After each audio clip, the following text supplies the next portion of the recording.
You, John Fitzgerald Kennedy, do solemnly swear. I, John Fitzgerald Kennedy, do solemnly swear. That you will faithfully execute the office of President of the United States. That I will faithfully execute the office of President of the United States. And will, to the best of your ability. And will, to the best of my ability. Preserve, protect, and defend the Constitution of the United States. Preserve, protect, and defend the Constitution of the United States. So help you God. So help me God.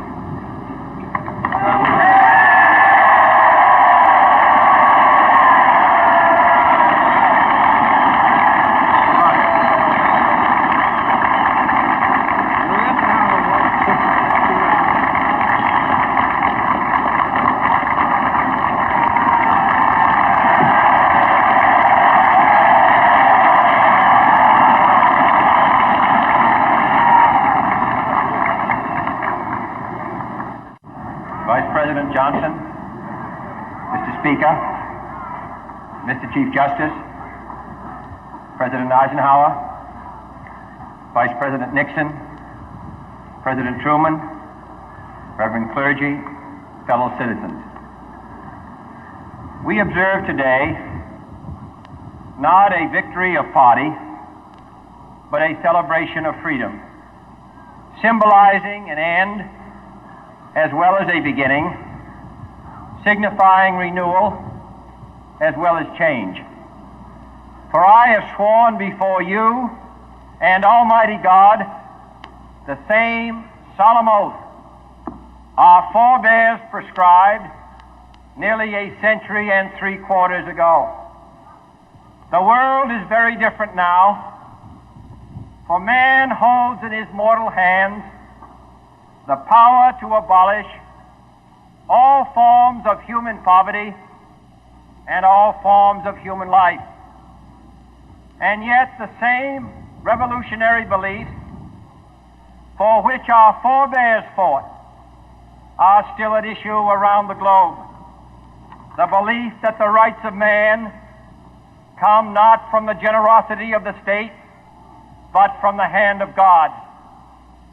We dare not forget today that we are the heirs of that first revolution. Let the word go forth from this time and place to friend and foe alike that the torch has been passed to a new generation of Americans born in this century, tempered by war, disciplined by a hard and bitter peace, proud of our ancient heritage, and unwilling to witness or permit the slow undoing of those human rights to which this nation has always been committed and to which we are committed today at home and around the world.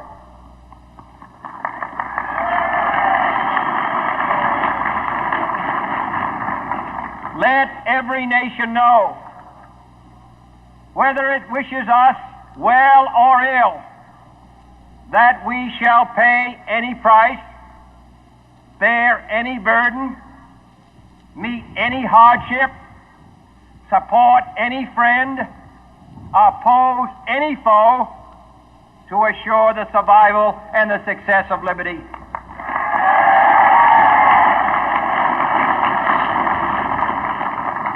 This much we pledge and more.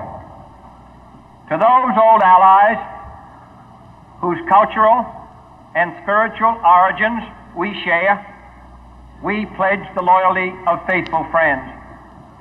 United, there is little we cannot do in a host of cooperative ventures. Divided, there is little we can do, for we dare not meet a powerful challenge at odds and split asunder. To those new states whom we welcome to the ranks of the free, we pledge our word that one form of colonial control shall not have passed away, merely to be replaced by a far more iron tyranny. We shall not always expect to find them supporting our view, but we shall always hope to find them strongly supporting their own freedom, and to remember that in the past, those who foolishly sought power by riding the back of the tiger ended up inside.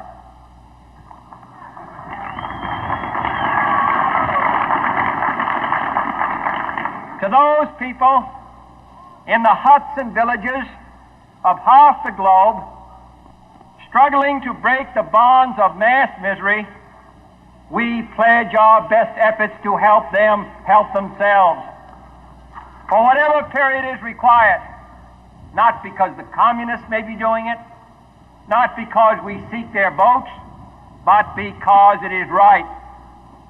If a free society cannot help the many who are poor, it cannot save the few who are rich.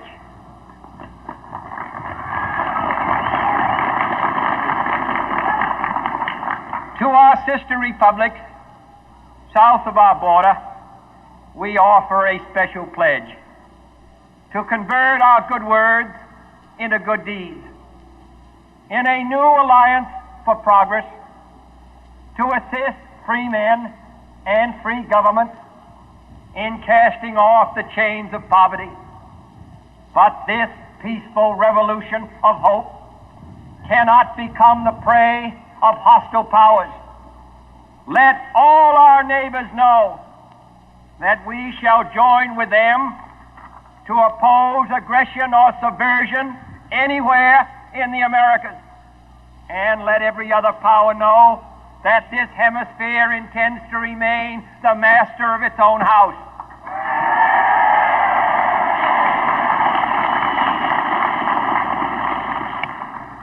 To that World Assembly of Sovereign States, the United Nations, our last best hope, in an age where the instruments of war have far outpaced the instruments of peace, we renew our pledge of support to prevent it from becoming merely a forum for invective, to strengthen its shield of the new and the weak, and to enlarge the area in which its writ may run.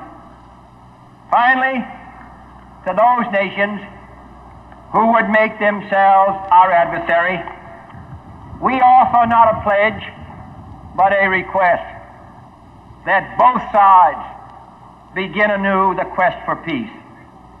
Before the dark powers of destruction, unleashed by science, engulf all humanity in planned or accidental self-destruction, we dare not tempt them with weakness, for only when our arms are sufficient beyond doubt can we be certain beyond doubt that they will never be employed.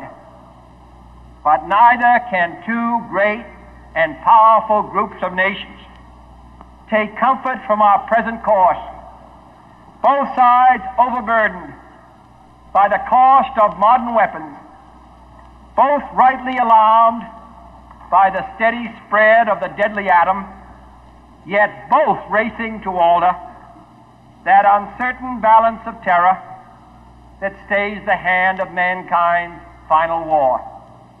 So let us begin anew, remembering on both sides that civility is not a sign of weakness, and sincerity is always subject to proof. Let us never negotiate out of fear, but let us never fear to negotiate.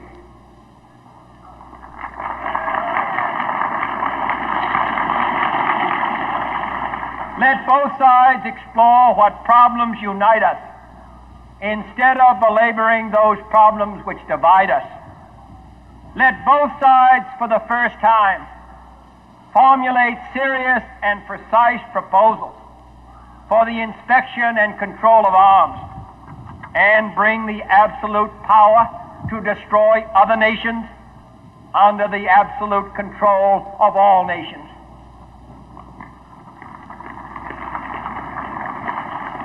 Let both sides seek to invoke the wonders of science instead of its terrors. Together, let us explore the stars, conquer the deserts,